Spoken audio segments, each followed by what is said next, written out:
wife ako na Belgi, yung ka-message mo. Yes po, ano po yan? Okay. Pumili ba kayo kuya ng Ford Fiesta? Ano pong problem? Wala naman siyang problem. Ganito yun. Noong February 8 na namin siya napili. Ngayon, bumili kasi kami, may nabana kasi kami. Ang problem natin is yung parking. Kaya nandun lang siya nakapark na may along edge sa Bonnie.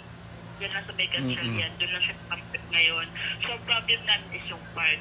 Ngayon, yung parking. Ngayon, yung Ford Fiesta po, pag ginagamit namin siya, actually, ang layo naman po ng narating niya. Nakati kay Malolo, silang Cavite. Hindi, pero ano po yung problem? Ang problem po doon, nag-a-adapt siya palagi. May traction. Di may problem nga siya, ma'am. Problem niya is running. Hindi namin kabisado kasi yung Fiesta, sir eh. Hindi, ibig sabihin, ma'am, yun po yung problem na sinasabi ko. Problem is yung transmission. Sira po yung transmission nyo. Bali, nakabili kayo ng sira. Ayos ba yun? Opo, ang adaptive, ma'am. Running condition naman siya, sir. Running siya, ma'am, pero nakauno po siya. Hindi ko na kumausap eh. Hello po. Yes po, boss. Ayun. Bali yung ano lang naman, nag-overtake ako. Ano yun, sir? Kumbaga, kabisado ko yan, sir, from head to toe. Kasi Ford kami, sir, eh. So, kumbaga, kaya tinatanong ko yung issue kasi hindi nyo siya bibenta nang kabibili nyo lang kung wala siyang problem. Ganun lang naman siya, eh. So, kaya tinatanong ko agad kung may problem para alam ko. Kasi kahit naman siya may problem, pwede pa rin naman po. Pero mas maganda kung alam natin yung problem. Hindi, kahit di ko testing yan, sir. Alam ko na yung sira niya. Transmission yan, sir. Tawag dito. Kaya nagtataka ako nung nagme-message kayo. Sabi nyo kasi, walang problem. Tapos nung tinanong ko ngayon, sabi nyo, adaptive dun sa clutch. Ano yun? Sa clutch. Sa transmission, di ba, sir? So, kumbaga, nakabili kayo, sir, ng sira. Kahit na hindi ko alam yung history, alam ko agad kasi sinabi niya dun sa page, di ba, ano, kabibili niyo lang last month. Marami kasing ganon. Maraming ganon na, kumbaga, binenta sa inyo na may problema na. Pag ganon pala may problem yun. Oo, kumbaga, binenta sa iyo, may problema na. So, ngayon, anong nangyari dun? Kayo yung mamumroblema kasi sira yung clutch eh. Kaya tinatanong ko po kung yung mismong ano yun, sir, transmission. Ano ba yung sintomas, sir? Kasi pag pinahinga namin, saglit, andar naman ulit. Yung transmission yun, sir. Maandar naman yung makina, sir, di ba? Maandar. So, ang problema nyo, yung shifting. Long ride naman eh. Long ride naman namin. Pag nagano lang ako, yung overtake, bumibilis. Hindi, ibig sabihin, sir, wala tayong problem dun sa ilo-long drive nyo. Ang ibig sabihin, sir, kung normal ba yun? Kasi kayo, kumbaga, sinasabi nyo sa akin yung problem nyo, yung ganun nga, yung biglang disregard nyo na yung, ano, yung nalulong drive nyo and everything. Sigurado kasi yung tranny niyan may problem. So, doon tayo magpo-focus sa problem. Kasi kahit... Oo, kumbaga, inaalam ko lang, sir, yung problem niya para magawa natin paraan. Get, sir? Parang ganon. Kaya kailangan malaman natin kung ano yung problem niya. Kasi kung ano, hindi nyo siya ibebenta kung okay siya. So, bibili nyo lang. So, yun ang ano. Kaya alam naman namin na-dispose siya. Wala rin ko pumaparking na natin. Ayaw lang. Pero ganyan nga, ang nabenta sa inyo, sir, sira. So, magbabari yan. Magkano nyo nabili? Po? Magkano nyo po ba nabili? 238 yan? 35 na lang? Buhay ba 35 pala, no? 235. Oo. Mahal pa. Taas pa. 2050 na worth siya. Hindi nyo na test drive nung binili nyo? Hindi naman test drive ko naman. Siyempre, di naman ako wal-wal nun eh. Kasi nung nagamit ko ng pinangugahan, nagka-Cavitex na ako, nag-100 pa ako. Bago testing ko, okay naman. Pero nung maya-maya nakalabas na ko yung Cavitex, parang nagka-traction yung under niya.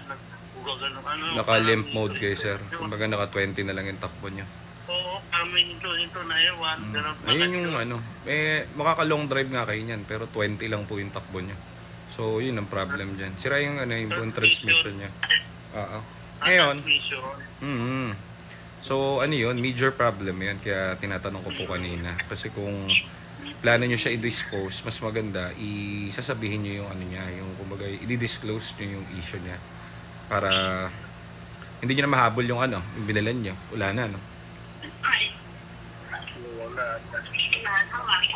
Kung ganyan, magkano yun nabibenta na lang? Hindi, depende kasi yan sir dun sa actual. Kasi kumbaga, naiikwento ko lang sa inyo yung nangyari. Kumbaga, titignan natin yan sa actual kung gaano ka-severe yung problem. Ganon sir. Pero eventually, hindi nyo mabibenta ng 200 yan malabo. Kasi nakabili kayo 230 eh. So syempre, ang bibili ng tao sa market, yung 230, yung gawa. Parang ganun yun. Ang nangyari dun sir, nabudol kayo nung nagbenta. Kasi ano mo nga yan, may contact. Hindi na sumagot. Oo, hindi nyo na At saka may ano kayo dyan, may pirmahan kayong as is where is eh. So wala kayong magagawa na dun. Kumbaga, pag nagkabayaran na kasi yan sir. Picture mo lang.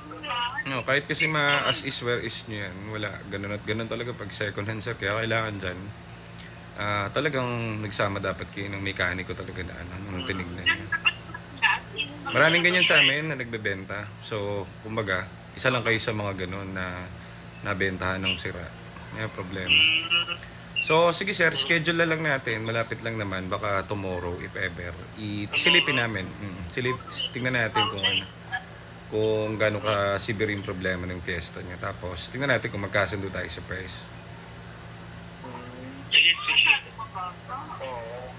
Hindi yun about sa sir, sa baba.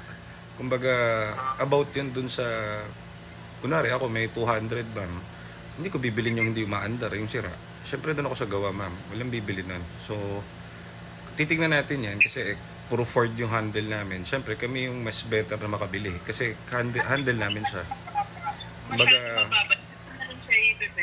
okay lang naman ma'am, walang problema. Kumbaga, sinagot ko lang yung inquiry nyo. Check mo lang na. Oo, walang problema. Ang sinasabi ko lang, at least alam nyo, sira yung transmission. Ngayon, kung ibebenta nyo nga po sa iba yan, wala talagang bibili ng 200. Kasi parang kami, nagbebenta kami ng ganyan, 220, 210, gawa. Parang gano'n. Oo, ang may problema dyan, yung nabilihan nyo, parang gano'n. Parang kayo, hindi kayo bibili lang sira, for sure. Bibili kayo gawa. Ano, paano ka bukas? Mamaya na, kaya si pwede? Gusto mo kausap eh. Bukas, paano oras busy tayo? Paano oras bukas, sir? Mga sir, ma'am, malapit lang naman kami, Santa Mesa. So, mga 10 to 12, mga ganun na. Kasi busy pa. Okay lang naman ma'am, kahit wag na po. Walang problem ma'am. Message na lang kayo ma'am pag available kayo. Message lang kami. Sige ma'am, salamat po. Salamat. So, mga ganun, syempre, hindi na natin poproblemahin. Kasi nga, kung titignan mo, sila naman yung naloko eh. So, kung mapapansin mo dun sa boses nila, defensive sila. Pero kung titignan mo kasi yung point, hindi naman tulobol yung unit. Hindi naman kami yung nag-inquire dun sila. Sila ang nag-inquire ng unit sa amin. Ngayon, kung titignan mo yung face ng usapan, tinatanong ko kung ano. Kasi doon pa lang, kumbaga, as a buy and sell, alam, hindi lang yung kotse yung titignan mo dyan, yung the way yung tao na nagbebenta. Diba? Yung nagbebenta kasi, kumbaga, something fishy, red flag. Pabibili mo lang aman, bebenta mo ngayon. Ang dahilan nila, yung parking. Easy yun eh. Easy yung parking, mababaw yun. Bili ka ng 230 na kotse, tapos problema mo yung parking. There's something wrong with you kung gano'n. Kumbaga, kahit anong twist mo dyan, kabisado na kasi namin yan. So, yun nga, kahit anong balok-balok tutoy mo o tawag dito, ano ba tawag doon? Pagandahin mo yung term, sira pa rin yung kotse mo. Nabentahan ka ng sirang kotse. Kaya ito, pinaparinig ko sa inyo yung convo para alam nyo na delicates kapag bibili kayo sa labas. Hindi ko naman sinasabi lahat, marami lang talaga. Ang nangyayari, katulad nila, nakabili sila ng Fiesta na sira. Bidilin nila ng top price. Wala na silang habol doon, tapos na yung bili. Ngayon, ang problema doon, ibebenta ulit nila. Nagbabaka sakali sila na ibebenta nila ng same na ganun. Nakakala siguro nila, mabebenta nila. Lang, hindi sila masyado malulog. Kaso wala, naloko sila. Alam nga naman, ipasa nila yung, sa ibang tao yung yung problema. Walang napapalayang iba. Parang kami, papasa mo sa amin yung problema. Yung ganun lang. Charity. So, mga ganun, mabibili namin yung mga around 180. Mga ganun. Yung sira yung tran. O yan, at least natuto kayo. GTA, baby boy.